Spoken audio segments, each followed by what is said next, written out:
আসসালামু আলাইকুম বন্ধুরা। কেমন আছেন সবাই? আশা করি আল্লাহর রহমতে সবাই ভালো আছেন। প্রাথমিকের প্রধান শিক্ষকের নিয়োগ বিজ্ঞপ্তি আরো কয়েকদিন আগে প্রকাশ করা হয়েছে। তো এটা নিয়ে অনেকের অনেক রকম প্রশ্ন আছে। আজকের ভিডিওটার মাধ্যমে আমরা সকল প্রশ্নগুলোর উত্তর দেওয়ার চেষ্টা করব। ইনশাআল্লাহ ভিডিওটি আপনাদের একটু হলেও উপকারে আসবে।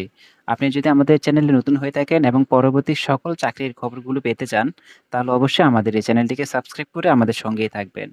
তো বন্ধুরা, আপনারা ইতিমধ্যে জানেন যে প্রাথমিকের প্রধান শিক্ষক এবং সহকারী শিক্ষক নিয়ে এভাবে কতগুলো পদ নিয়ে কিন্তু সে প্রাথমিকের একটা আবেদন বিজ্ঞপ্তি প্রকাশ করা হয়েছে। তো এটা নিয়ে আপনারা অনেকে অবগত। তো আমি আপনাদেরকে আজকে যে বিষয়গুলো নিয়ে কথা বলবো, ইনশাল্লাহ সেই বিষয়গুলো আপনারা অবশ্যই মনোযোগ দিয়ে একটু শুনবেন।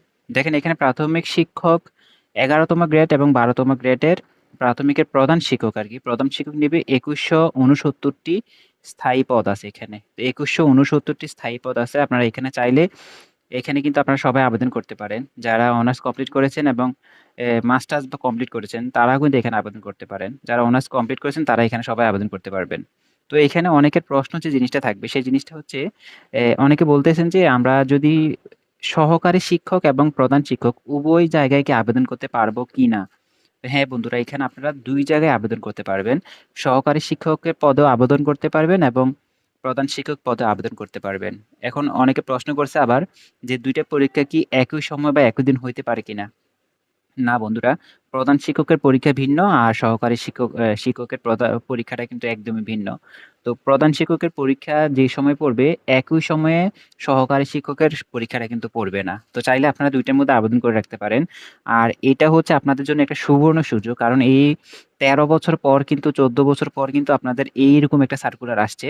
এর মধ্যে আর এরকম সার্কুলার আসে নাই। কারণ আপনারা ইতিমধ্যে জানেন যে প্রধান শিক্ষক নিয়োগের যে সিস্টেমটা ছিল সেটা ছিল যারা স্কুলে অন্তত কর্মরত ছিল, যারা একটু অভিজ্ঞ হইছে, অনেক বয়স হইছে, তখন তাদেরকে প্রধান শিক্ষকের একটা বিজ্ঞপ্তির মাধ্যমে প্রধান শিক্ষকে কিন্তু আবেদন করতে পারত। কিন্তু এবার কিন্তু সরাসরি আবেদন বা সরাসরি নিয়োগ দিবে কিন্তু।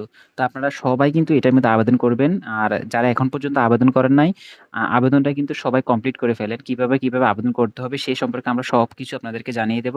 সেজন্য আপনারা সবাই আমাদের এই চ্যানেলটিকে সাবস্ক্রাইব করে আমাদের সঙ্গেই থাকবেন। তো এইখানে আরেকটা কথা বলে রাখি। প্রাথমিকের প্রধান শিক্ষক এবং সহকারী শিক্ষক পদে যারা আবেদন করবেন, তারা কিভাবে কি পড়তে হবে, কোন সাজেশন থেকে পড়তে হবে, কিভাবে পড়লে আপনারা সবাই কিন্তু এইটাতে ভালো একটা ফলাফল করতে পারবেন, সেই টপিকে কিন্তু আমরা অবশ্যই সবগুলো ভিডিও দেব। আপনাদেরকে পূর্ণাঙ্গ একটা সাজেশন দেওয়ার চেষ্টা করব। আর আপনাদের এ বিগত বছরে যে পরীক্ষা হইছে, সে পরীক্ষাগুলো সবকিছু দেওয়ার চেষ্টা করব ইনশাআল্লাহ। তো অবশ্যই চ্যানেলটিকে সাবস্ক্রাইব করে সঙ্গেই থাকবেন। তো এখানে যদি মান বন্টনগুলো আমরা একটু দেখে নেই। এখানে হচ্ছে, সরি, আমরা এখানে কিন্তু যোগ্যতাটা একটু পড়ে নিই।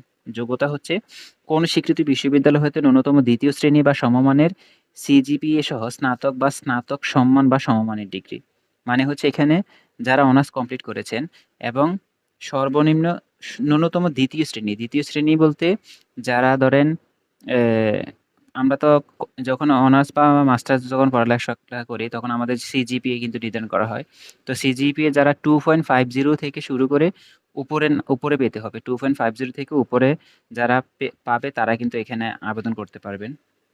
আর ২য় শ্রেণী তো আমরা জানি, ফার্স্ট ক্লাস, সেকেন্ড ক্লাস এবং থার্ড ক্লাস। তো সেকেন্ড ক্লাস আর ফার্স্ট ক্লাস সবাই আবেদন করতে পারবেন।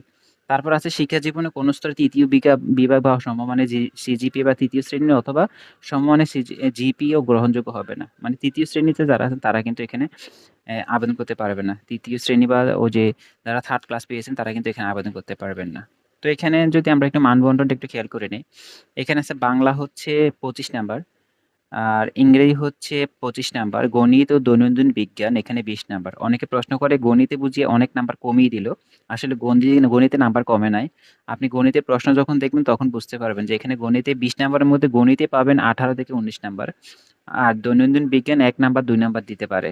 তো এজন্য দৈনন্দিন বিজ্ঞানটা একটু সাইড আউট করে রাখে আপনার গণিতের প্রিপারেশনটা একটু ভালো করে নেন। এখানে সাধারণ জ্ঞান আছে বাংলাদেশের আন্তর্জাতিক বিষয়াবলী, যেটা আগেও ছিল এরকম।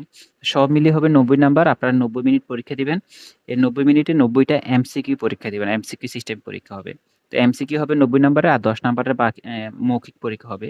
যেটাকে আমরা ভাইভা বলি আরকি।